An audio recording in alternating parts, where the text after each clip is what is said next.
पाकिस्तान है, ये मेरा पाकिस्तान है। इस पे दिल कुर्बान, इस पे जान भी कुर्बान है। वो इस पे दिल कुर्बान, इस पे जान भी कुर्बान है। तेरा पाकिस्तान है, ये मेरा पाकिस्तान है। तेरा पाकिस्तान है, ये मेरा। बिस्मिल्लाहिर्रहमानिर्रहीम। इय्याका नअबुदु व इय्याका नस्तईन। चकवाल, मैं चाहता था कि रोशनी में मैं आज तकरीर करूं और पहुंच भी गया, लेकिन बदकिस्मती से अभी भी आप आ रहे हैं इस मैदान में। लेकिन माशाअल्लाह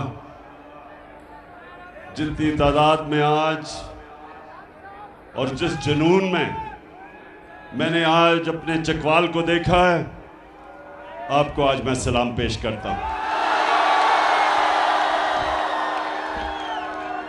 अच्छा चकवाल, मैं अभी आपको थोड़ी देर में वीडियो भी दिखाऊंगा। मेरी कोशिश है कि मैं अपने चकवाल के खास तौर पे नौजवान और जो इतनी तादाद में मेरी बहनें आई हुई हैं, इनके लिए मैं आज आपको हकीकी आजादी की तहरीक में चकवाल को शामिल करूं। और जब इंशाअल्लाह मैं आपको कॉल दूंगा, मेरे सारे चकवाल के नौजवान, मेरी बहनें, मेरे बुजुर्ग, आपने सबने मेरी कॉल पे अपने मुल्क को हकीकी तौर पे आजाद करने के लिए आप सबने निकलना है।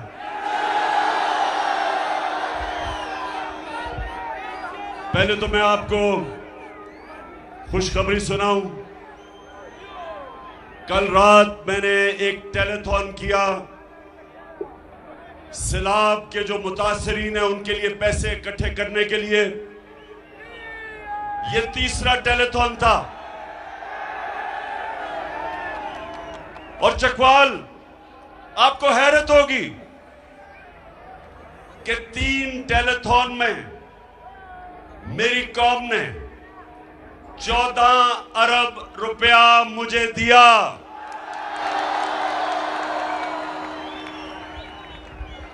ये जो पाकिस्तानी कौम है, माशाअल्लाह, जब इनको यकीन हो जाए कि इनका पैसा सही जगह खर्च होगा, मैं ये दावा करता हूं कि दुनिया में इनसे ज्यादा खुले दिल के लोग नहीं हैं जो मेरे पाकिस्तानी हैं।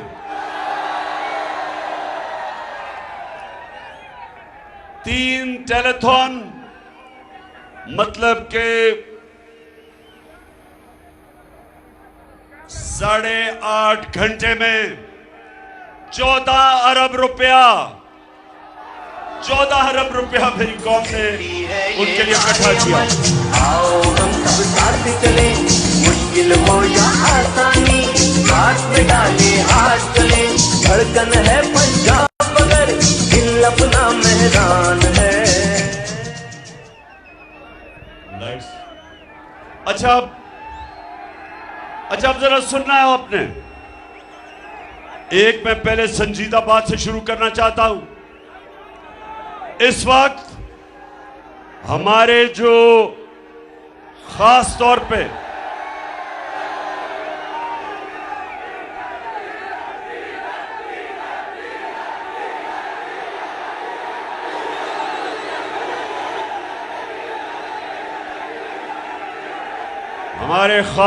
पे सिंध में और बलूचिस्तान के कई हिस्सों में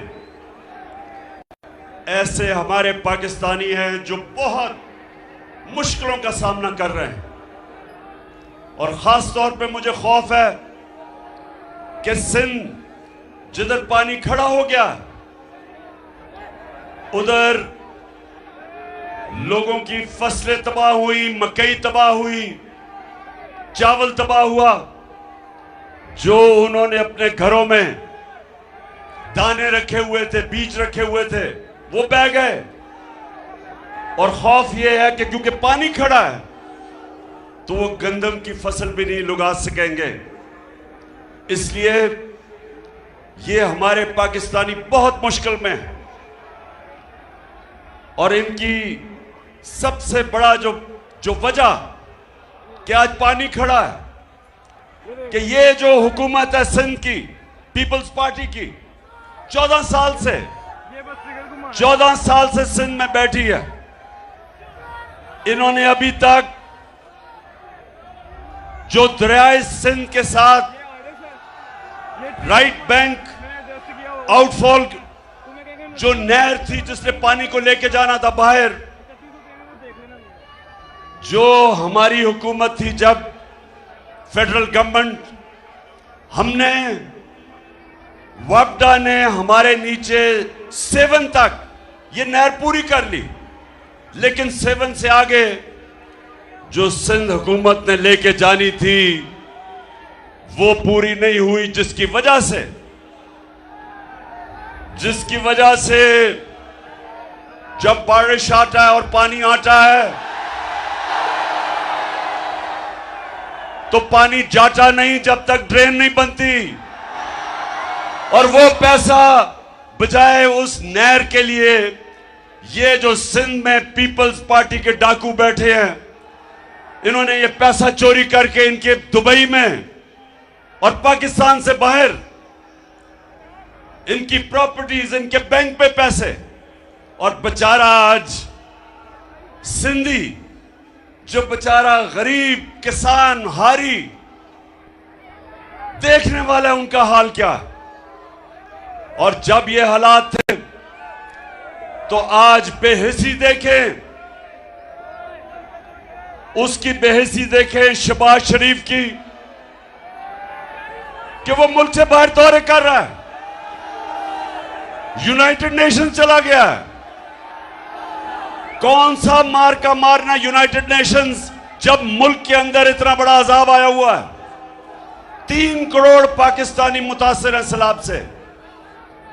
कौन सा मुल्क का सरबरा मुल्क से बाहर तब जाता है जब इतना बड़ा है मुल्क के ऊपर अल्लाह का इम्तिहान आया हो।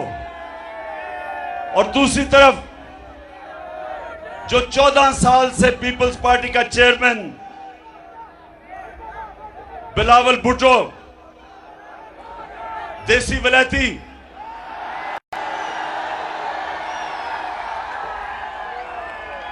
वो भी मुंह उठा के चला गया,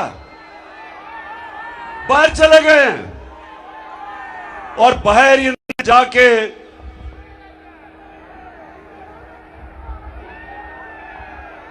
अब बाहर तो चले गए हैं, तो चले, अगर बाहर जाना था तो चलो कोई पाकिस्तान की इज्जत में इजाफा ही कर देते। लेकिन जरा अभी देखें कि रूस में शहबाज शरीफ जब रूस में गया, रूस की प्रेसिडेंट से मिला, गया था समरकंद में, लेकिन रूस के जब सदर से मिला तो जरा ये देखें कि वहां हुआ क्या।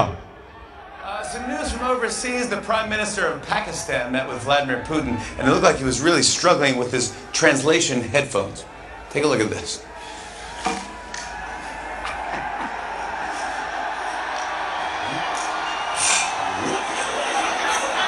There you go. Уважаемый господин премьер-министр,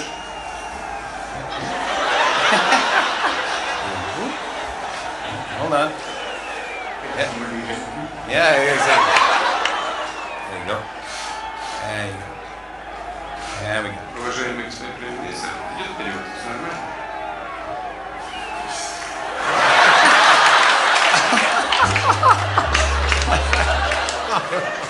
That guy is the leader of 220 million people. I just want to let you know. And then he finally got the headset in and his pants fell down. Isn't that unbelievable? So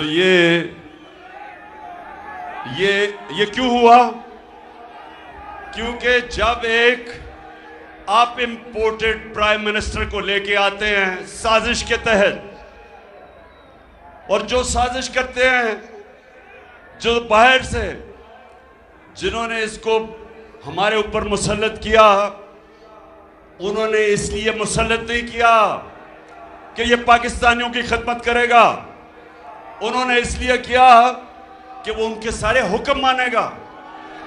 तो लिहाजा जैसे ही सदर Putin को मिला तो ये जो आपने हाल देखा, ये इसकी वजह क्या थी? काम पे टांग रही थी। अच्छा, जरा बड़े भाई साहब को भी देख लो। जब इनका बड़ा भाई मिला प्रेसिडेंट ओबामा को, अमेरिकी प्रेसिडेंट को मिला, जब नवाज शरीफ अमेरिकी प्रेसिडेंट को मिलने गया तो चकवाल के नौजवानों ये जरा देखो, जरा देखें कि उसकी काम पे भी टांग रही थी, जरा देखें। I thank you once again and look forward to welcoming you and Mr. Obama and Mrs. Obama in Pakistan and Kima and यानी कि अमेरिकी प्रेसिडेंट के सामने इतना घबराया हुआ था, इतना खौफजदा था कि उसका शुक्रिया अदा भी पढ़ के करना पड़ा कि गलती ना हो जाए, कि फेंटा ना पड़ जाए, कि हेडमास्टर ना नाराज हो जाए। अच्छा, अब जरा एक और देख लें। ये वैसे मैं अपनी कौम को बार बार दिखाता हूं। वो कहते हैं ना, चकवाल, वो कहते हैं क्योंकि चकवाल से माशाल्लाह ये गाजियों और शहीदों की धरती है, खुददार लोगों की धरती है। तो वो कहते हैं कि 100 शेरों की फौज जिसका सरदार गीदड़ हो, 100 शेरों की फौज जिसका सरदार गीदड़ हो, वो हार जाएगी 100 गीदड़ों की फौज जिसका सरदार शेर हो। अब जरा ये देखें कि हमारा ये इंपोर्टेड प्राइम मिनिस्टर क्या कहता है। मैं सऊदी अरब से होके आया हूँ, मैं यूएई के होके, अभी मैं तुर्की होके आया हूँ, और मैंने उन भाइयों को कहा कि आप हमारे बड़े अजीम भाई हैं, हमेशा आपने हमारी मदद की। और मैंने यही कहा, जब मैं आया हूँ तो आप समझेंगे शायद ये मांगने आया है। मैं मांगने नहीं आया, लेकिन मजबूरी है। जिस तरह माजी में 75 साल में आपने हमारा हाथ बटाया है, कुछ ऐसा आप हाथ बटा। मैंने कहा, शहबाज शरीफ बजाय लोगों से मांगने के लिए, बजाय लोगों के सामने, मुल्कों के सामने हाथ फैलाने के लिए, बजाय इसके जो आपने, आपके बड़े भाई ने, आपके खानदान ने, आपके टब्बर ने, और जो जरदारी और उसके टब्बर ने जो 30 साल से इस मुल्क का पैसा चोरी करके मुल्क के बाहर ले गए हो, अगर आधा भी पैसा वापस ले आओ तो ये मांगने की जरूरत ना पड़े, हमें जलील ना करवाओ ऐसे कि मैं जी उधर मांगने गया तो मैं उधर मांगने गया। आधा भी पैसा ले आओ, मांगने की जरूरत ना पड़े। तो मैं अभी यूनाइटेड नेशंस का सेक्रेटरी जनरल आया हुआ था, जरा ये भी सुन ले। मैं इसलिए आपको ये चीजें बता रहा हूं, हमारे मुल्क की बदकिस्मती क्या हुई। कायदे आजम, हमारे बड़े लीडर, अजीम लीडर, और हमारी मुल्क की बदकिस्मती कि वो ज्यादा देर जिंदा नहीं रहे। मुल्क बनने के बाद वो ऊपर चले गए, अल्लाह को प्यारे हो गए। उसके बाद बड़े मेरे इख्तिलाफ भी होंगे जुल्फिकार अली भुट्टो से, लेकिन वो भी एक खुददार लीडर था। उसको साजिश करके तब भी मुल्क के अंदर जो मीर जाफर बैठे थे उनको उसको गिराया और उसको फांसी चढ़ाई। वो भी आजादी की बात करता था। और उसके बाद ये जो इंपोर्टेड प्राइम मिनिस्टर आया, साजिश के तहत, बैरूनी साजिश, और यहां हैंडलर जो लेके आए। अब ये देखें, ये मैंने सारी दुनिया फिरा हूं, अपनी मेरी उम्र जितनी हो गई सारी दुनिया देखी है। मैंने कभी किसी प्राइम मिनिस्टर को ये बातें नहीं करते देखा जो इसने यूनाइटेड नेशंस का जो सेक्रेटरी जनरल अभी आया हुआ था एंटोनियो गुटेरेस, उससे पैसे मांग रहा था, उसे पैसे मांग रहा था। जरा ये सुने वो क्या कहता है। General Secretary, and I assure you, whatever support we get from your institution and through your institution, I give you my word of honor, along with all these ladies and gentlemen sitting on this table, ministers, general officers,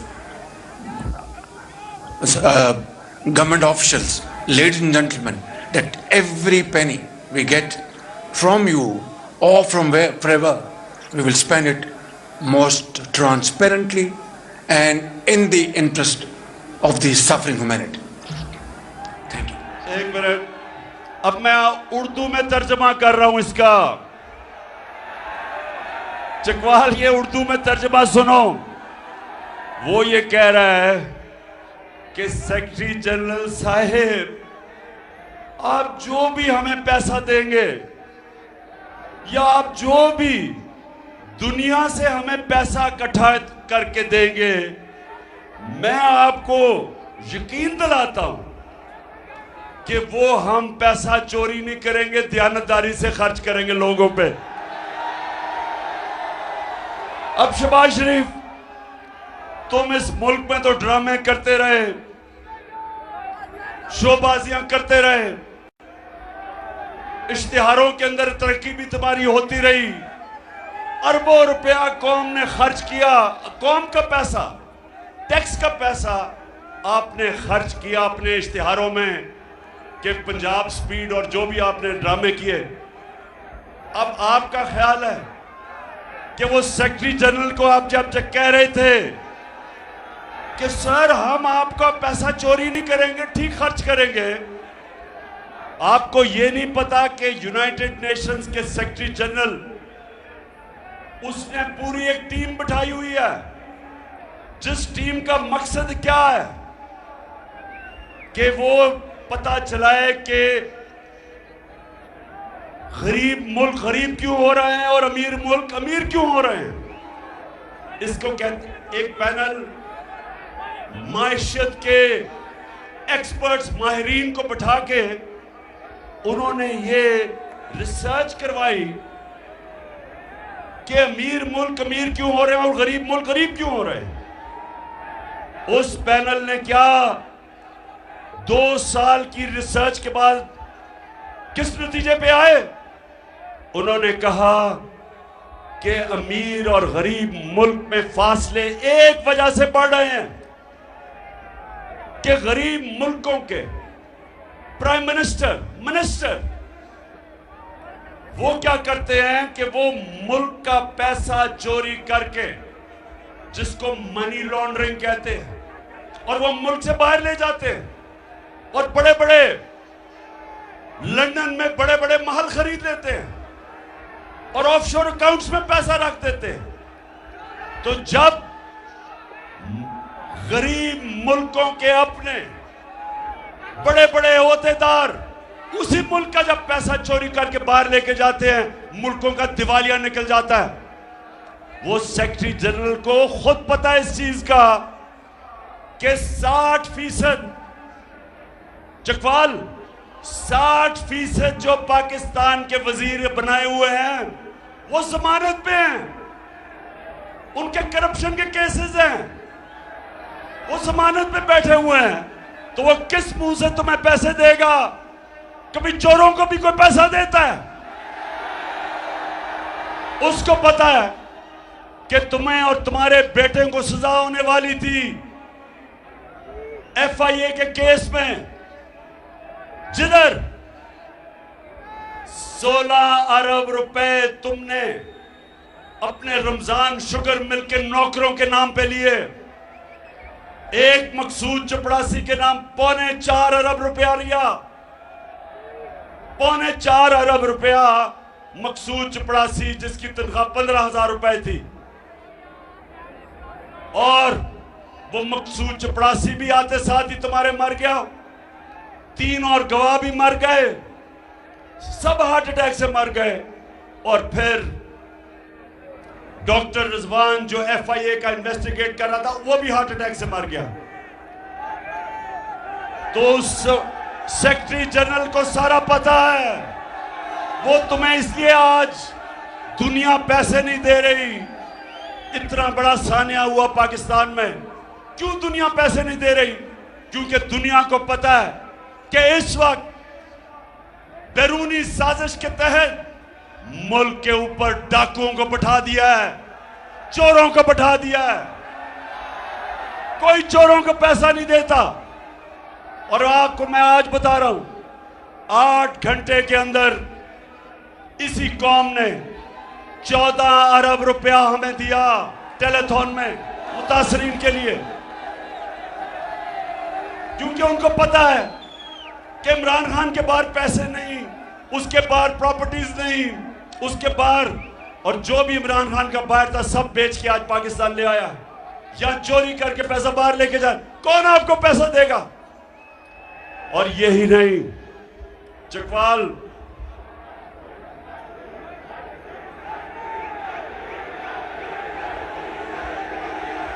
क्या समझ नहीं आई? समझ नहीं आई? अच्छा चकवाल, तुम तैयार हो ना सारे? मैंने तुम्हें कॉल देनी है। आपने मेरे साथ इन चोरों को शिकस्त देने के लिए निकलना है।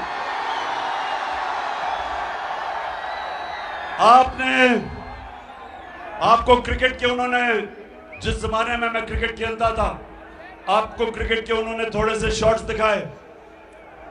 नौजवानों मेरी बात सुन लो, नौजवानों आपके लिए मैंने अपनी 20 साल इंटरनेशनल क्रिकेट खेलने के बाद सबसे बड़ा सबक क्या सीखा? वो क्या मैंने सबक सीखा? कि जो इंसान हार नहीं मानता, उसको हार हरा नहीं सकती। हारता इंसान तब है जब वो हार मान जाता है। और इमरान खान ने जिंदगी में कभी हार नहीं मानी। इन्होंने जब मुझे बैरूनी साजिश के तहत मेरी जब गवर्नमेंट गिराई, तो ये समझे कि इमरान खान चुप करके बैठ जाएगा, कहेगा जी अच्छा अगली इलेक्शन की इंतजार करूंगा। इनको ये पता होना चाहिए था कि इमरान खान अपने पैर पे खड़ा होके इस मुल्क की, अगर इस मुल्क की क़यादत पे पहुंचा था तो अपने पैर पे खड़ा होके पहुंचा था। वो किसी एस्टेब्लिशमेंट की नर्सरी के अंदर नहीं पाला गया था। वो नवाज शरीफ की तरह जनरल जनानी के घर पे सरिया लगाते लगाते नहीं चीफ मिनिस्टर और प्राइम मिनिस्टर बना था। 22 साल मेहनत की। थोड़े से लोग थे मेरे साथ, मैं याद है पहली दफा 26 साल पहले चकवाल आया, थोड़े से लोग थे, थोड़े 10, 15, 20, 50 लोग से शुरू किया। अपनी इस मुल्क में लोगों के पास घर घर गया, सारे मुल्क में फिरा, अपनी कौम को समझाने की कोशिश की कि मेरे नबी सल्लल्लाहु अलैहि वसल्लम ने जब मदीना की रियासत बनाई तो उसकी बुनियाद रखी अदल और इंसाफ पे। इसलिए मैंने अपनी जमात का नाम रखा इंसाफ की तहरीक, क्योंकि कोई माशरा इंसाफ के बगैर ऊपर नहीं आ सकता। इसलिए हजरत अली रज़ियल्लाहु ताला ने कहा था कि कुफ्र का निजाम चल जाएगा, लेकिन जुल्म का निजाम नहीं चल सकता, नाइंसाफी का निजाम नहीं चल सकता। ये निजाम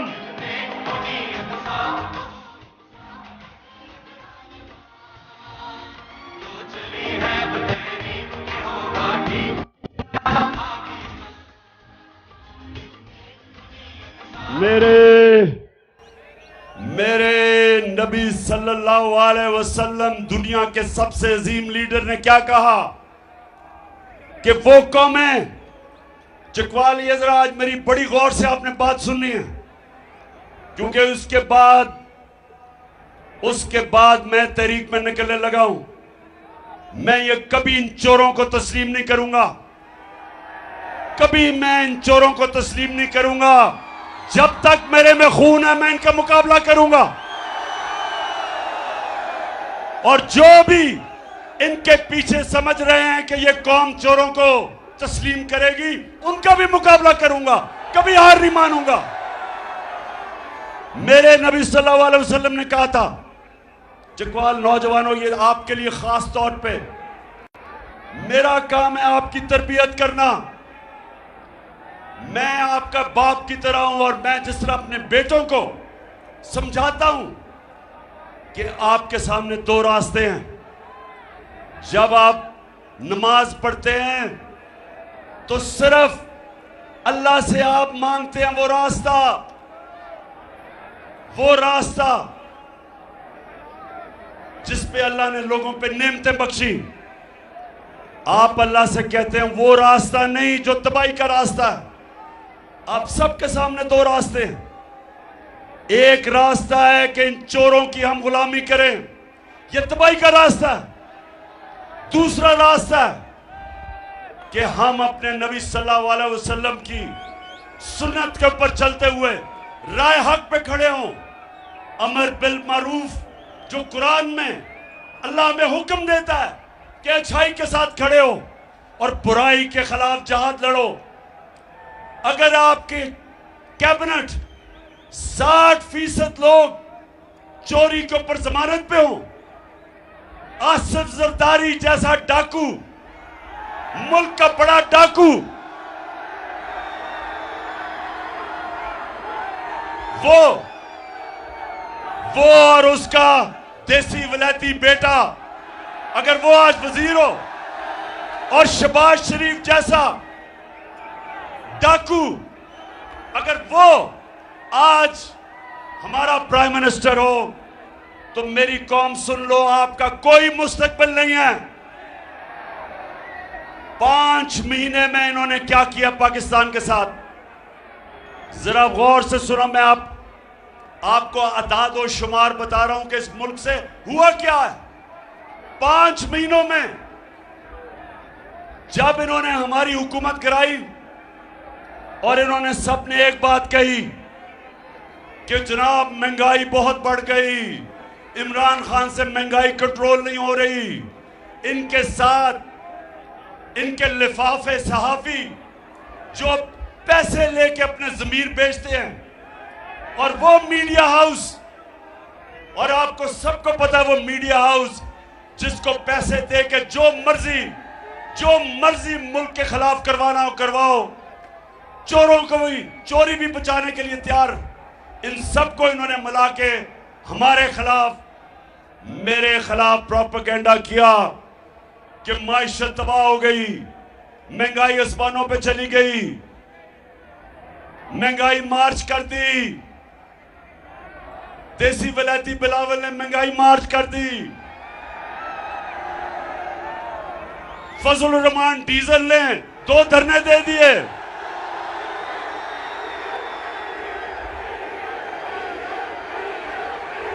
दो दफा मिस्टर डीजल इस्लामाबाद आ गए गवर्नमेंट कराने के लिए।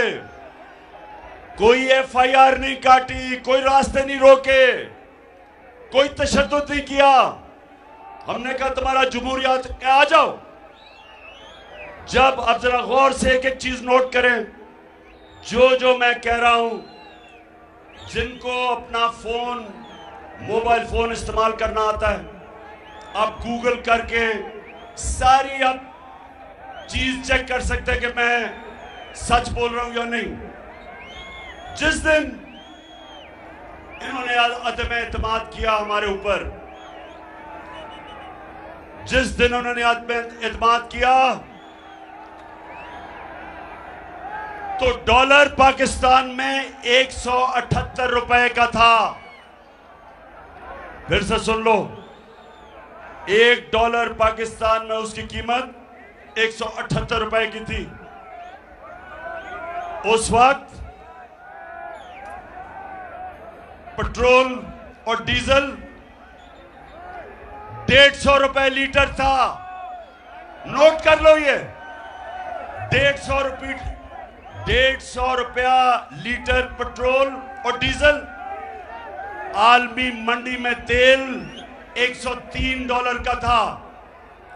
आज आलमी मंडी में तेल $93 का है, $10 कम है। आज डीजल 150 रुपए से पहुंचे 250 रुपए पे, 100 रुपया महंगा।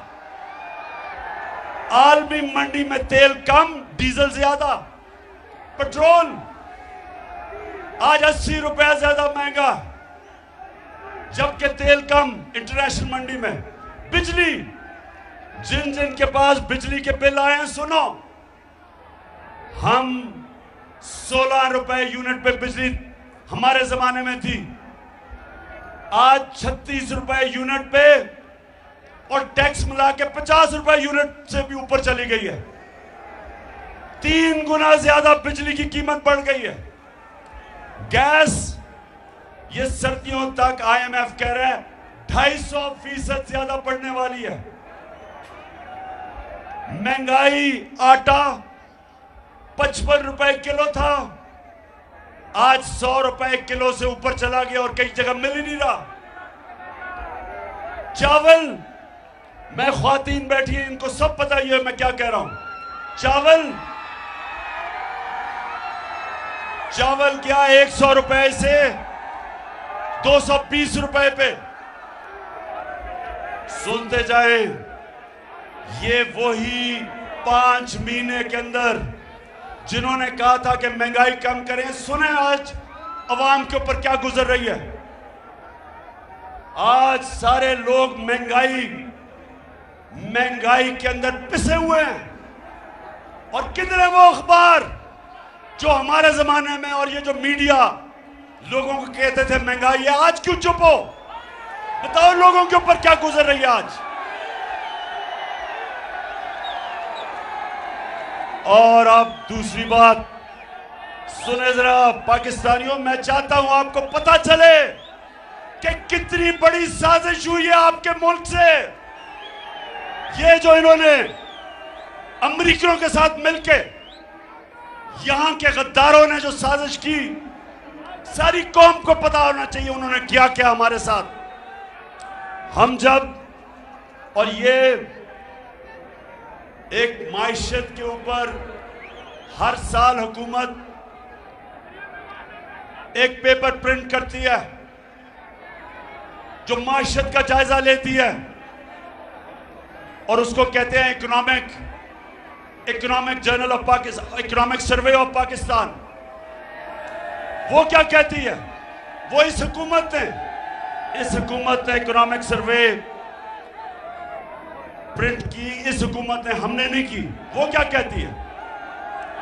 पाकिस्तानियों, 17 साल में, हमारे तीसरे और चौथे साल में, 17 साल के बाद सबसे ज्यादा हमारी माशी तरक्की हुई, 5.6%, और 6% चौथे साल पे।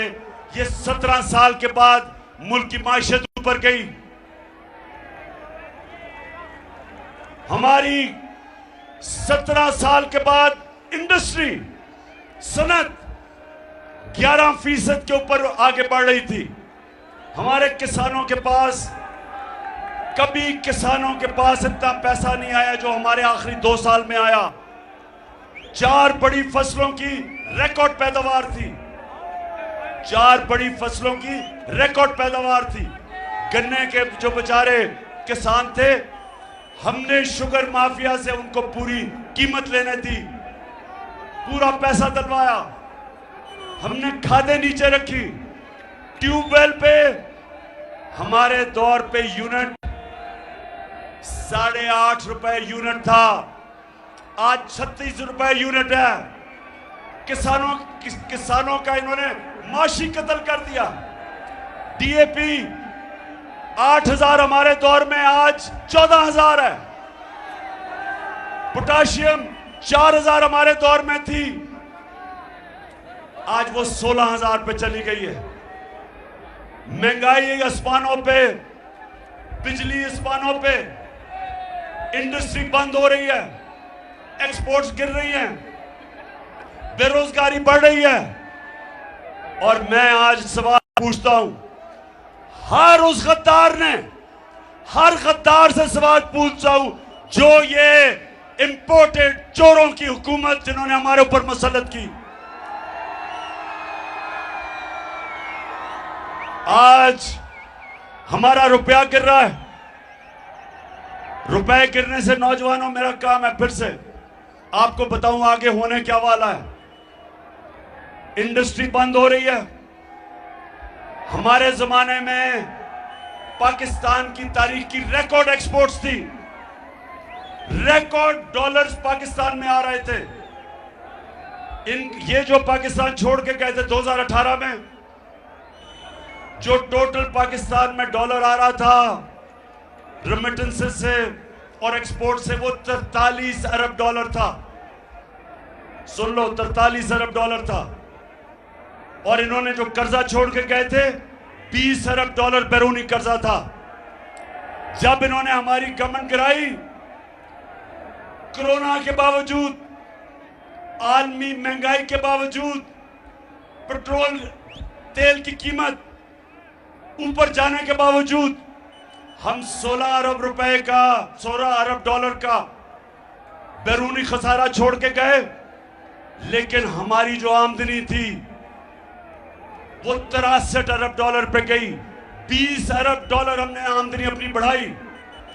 तो हम वो जो पाकिस्तान छोड़ के गए थे, जो इन्होंने कहा था बहुत बुरे हालात है, हमारी फैसलाबाद में मजदूर नहीं मिल रहे थे, फैसलाबाद के अंदर मजदूर नहीं मिल रहे थे। हमारी टेक्सटाइल इंडस्ट्री जो आज 20% बंद हो चुकी है, मोटरों की और मोबाइल फोन की 50% बंद हो चुकी है। तो मैं आज पूछता हूं हर उस गद्दार से कि जिन्होंने पाकिस्तान से ये जुल्म किया है, ये कौम भी ना आपको माफ नहीं करेगी और अल्लाह भी आपको माफ नहीं करेगा। जो गरीब की तकलीफ है आज, जो आज महंगाई में हमारी अवाम पिस रही है, जो गरीब की तकलीफ है, कोई माफ नहीं करेगा। और मैं अब एक और चीज के ऊपर, चकवाल सुन लो जरा, ये मैं अब अपनी तकरीर की खत्म करने पे जा रहा हूं, लेकिन बड़ी जरूरी आपसे बात करनी है पहले, और वो ये कि मैंने कहा, चकवाल सुनो जरा, मैंने कहा कि जो आर्मी चीफ है उसको मेरिट के ऊपर सिलेक्शन होना चाहिए। मैं समझता हूं कि वो कौम, जिस कौम में मेरिट होती है, वो हमेशा आगे निकल जाती है उन कौमों से जिधर मेरिट नहीं होती। एक क्रिकेट टीम जो मेरिट पे सिलेक्ट होती है, वो हरा देगी उस टीम को जो उसकी, जिस मुल्क की आबादी ज्यादा भी हो, लेकिन जिधर सिफारशी आ जाते हैं। तो मैंने जब ये कहा कि आर्मी चीफ को मेरिट पे सिलेक्ट करना चाहिए, और मैंने कहा कि ना जरदारी और नवाज शरीफ ये कभी मेरिट पे सिलेक्ट नहीं किसी को कर सकते, क्योंकि इनके ज़हन में इनको मेरिट का मतलब ही नहीं पता। जो दो उनको अपने खानदान के अलावा कोई नजर ही नहीं आता। अब मुझे यह बताएं, पीपल्स पार्टी अगर जरदारी अपने देसी विलायती बच्चे को पार्टी का चेयरमैन बना देगा,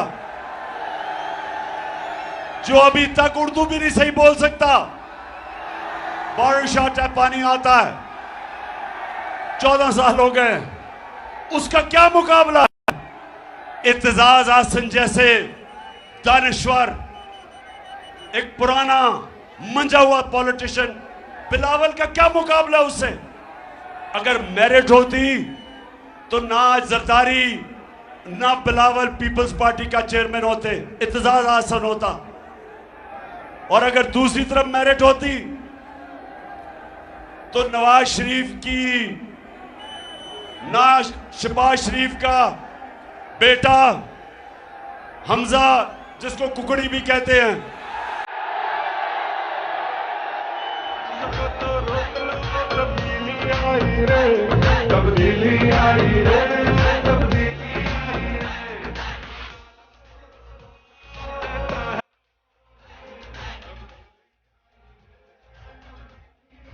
तो ना हमजा ने पंजाब का वजीर आला बनना था और ना मरियम बीबी ने बनना था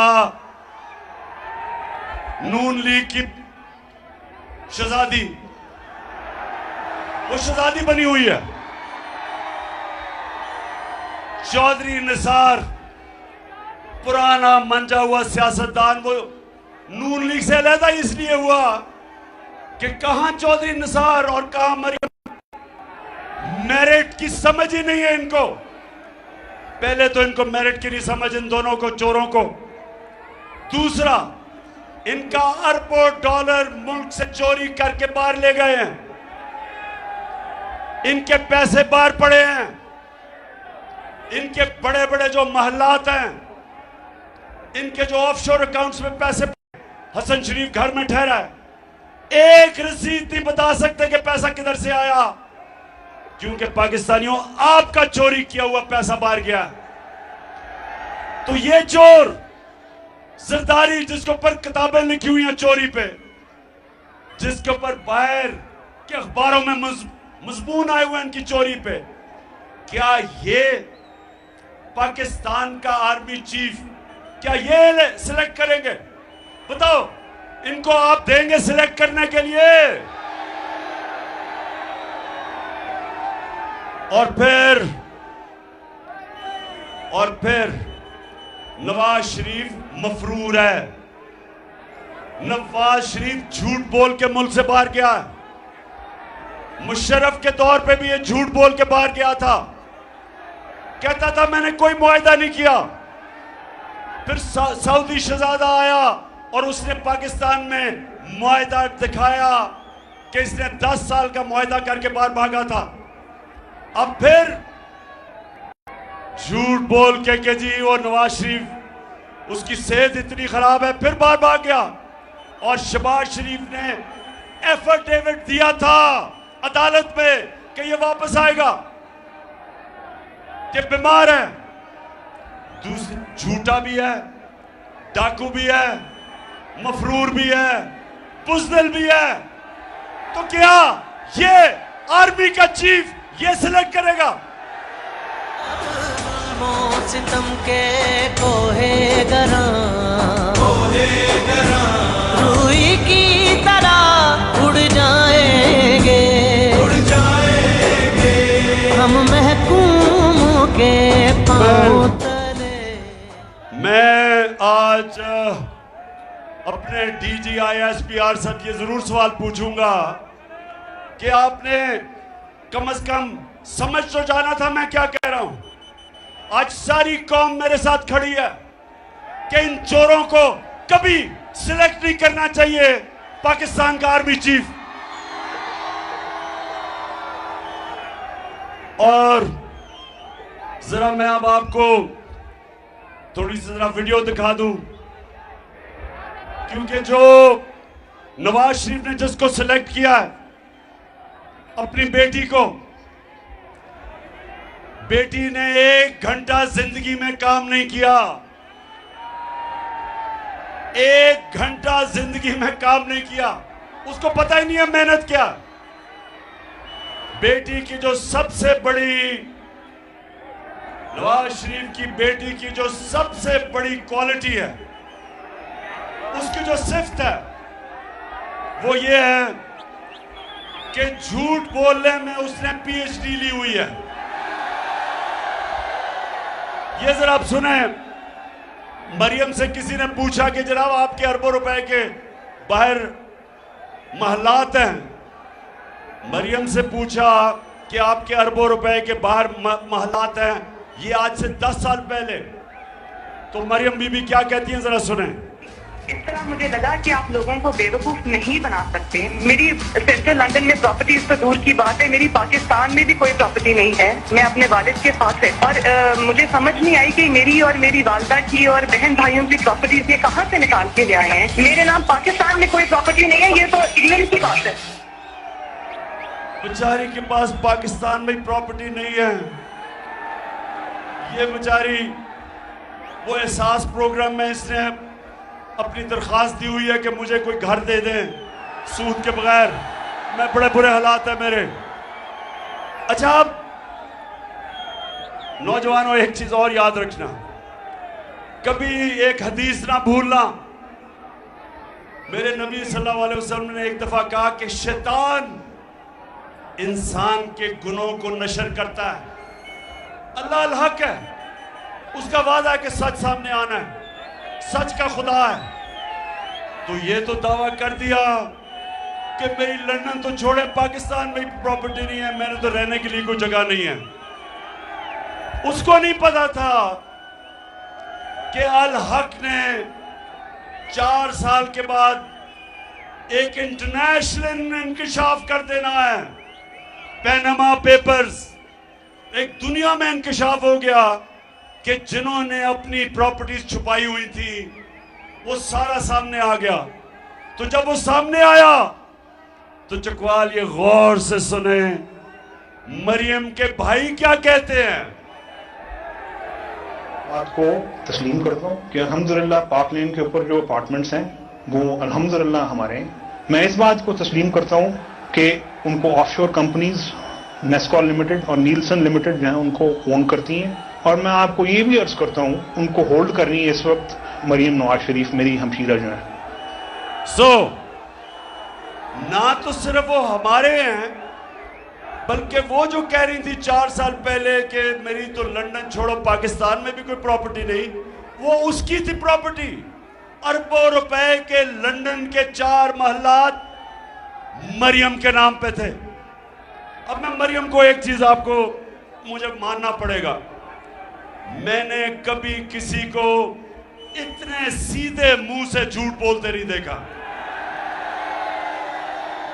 अब ये जरा देखें कि मरियम से किसी ने पूछा, जब पूछा कि ये तो आपकी प्रॉपर्टीज हैं, पैसा किधर से आया, तो मरियम अब क्या कहती है, जरा ये देखें।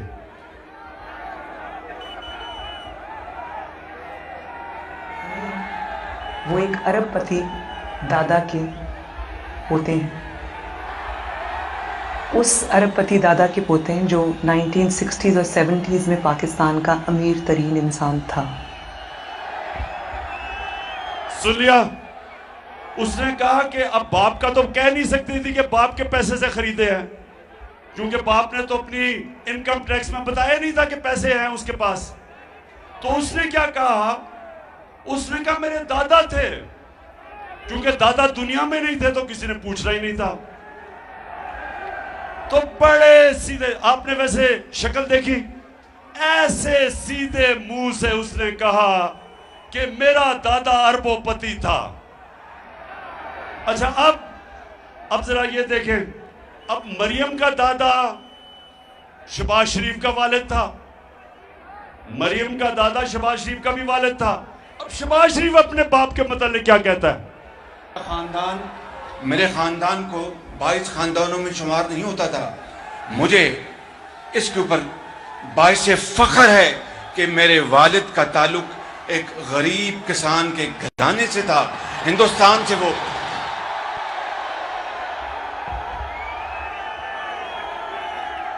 तो मेरी बहनें आप देख रही हैं, बहनें देख रही हैं कि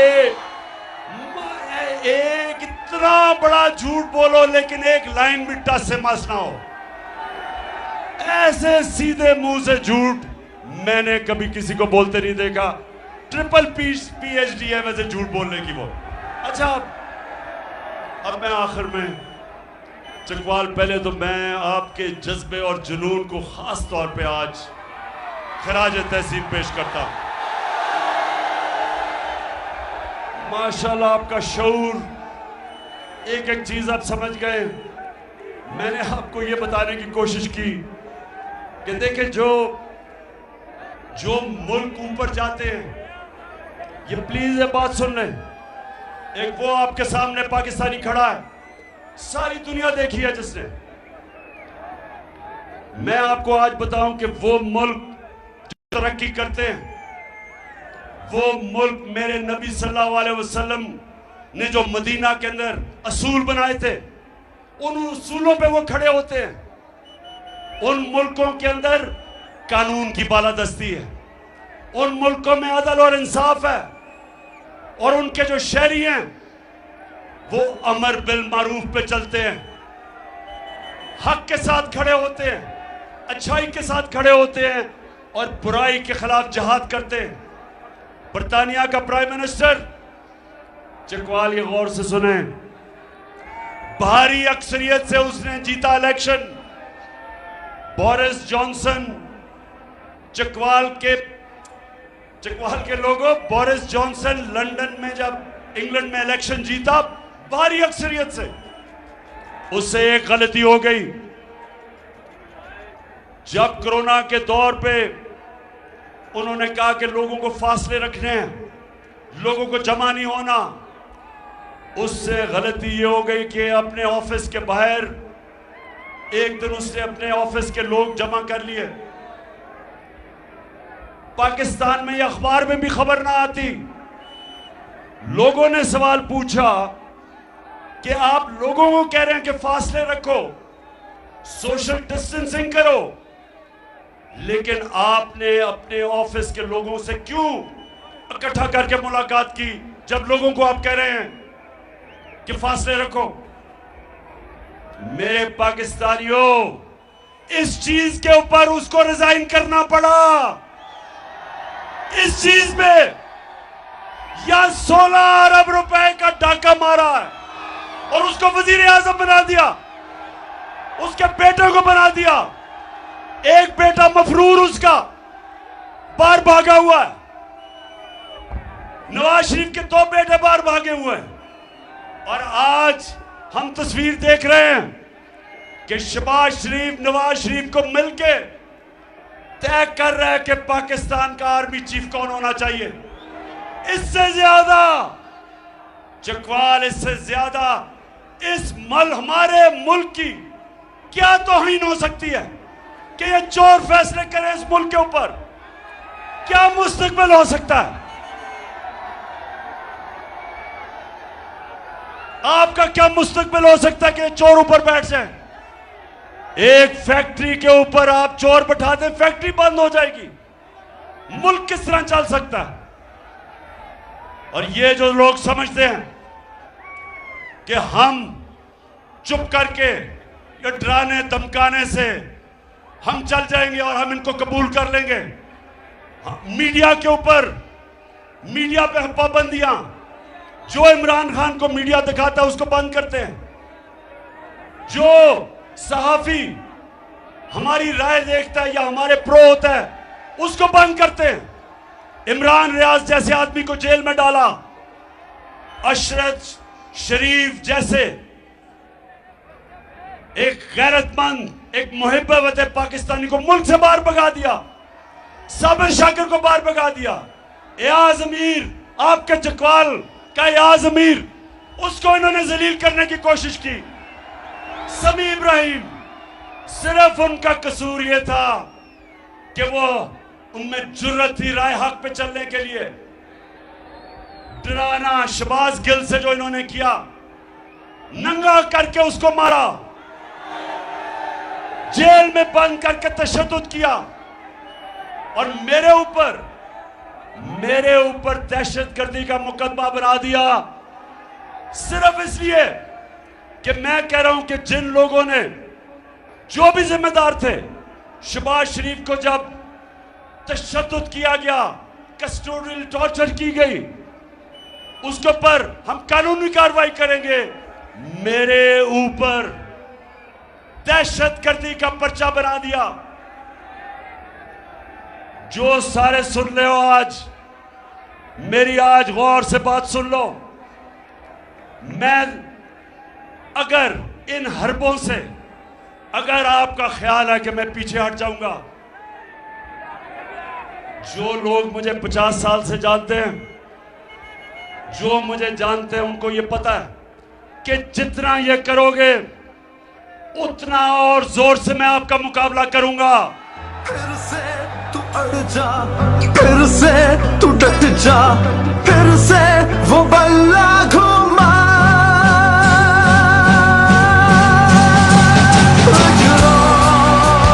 कदम बढ़ा, फिर से वो लम्हा दोहरा, जब जीत के आया था, फिर से वतन को जिता।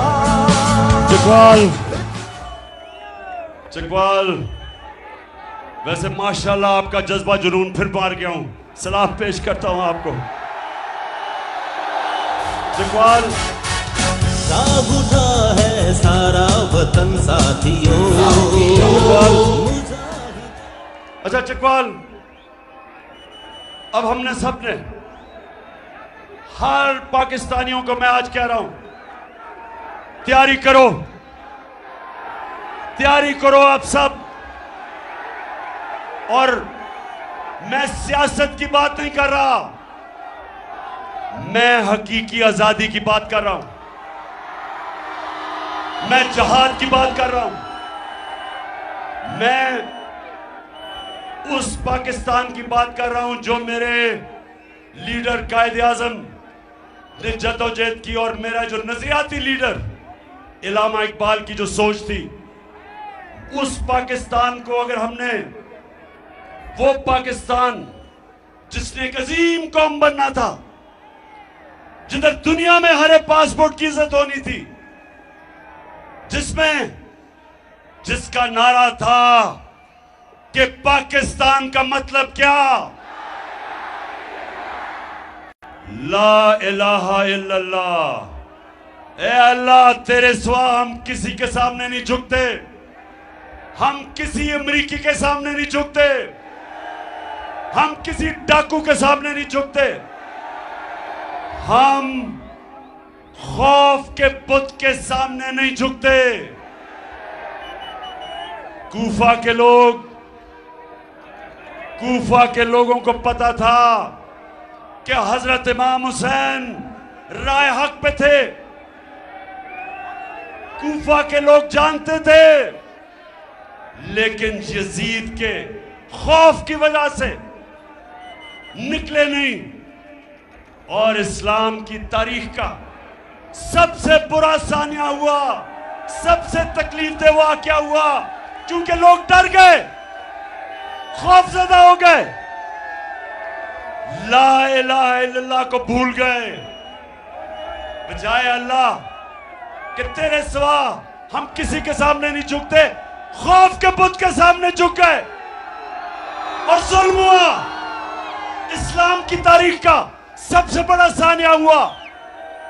मैं आज अब पाकिस्तानियों को कह रहा हूं कि तोड़ दो ये खौफ के बुत को तोड़ दो। ये जो टेलीफोन आता है जी गुमनाम नंबर से धमकियां देने के लिए, वापस धमकियां दो उनको। जो डराता है वापस डराओ उसको। जो मिस्टर एक्स और मिस्टर वाई लोगों को धमकियां देते हैं, वापस धमकियां दो इनको। ये होते कौन है? ये होते कौन है? आपको डराने वाले आप हैं। इस मुल्क की कौम, अवाम, अवाम है मुल्क का, जो मुल्क की क़यादत अवाम का फैसला है। ये खुफिया नंबरों से डराना धमकाना कि जी हम ये कर देंगे वो कर देंगे, जो करना करो हम भी करेंगे।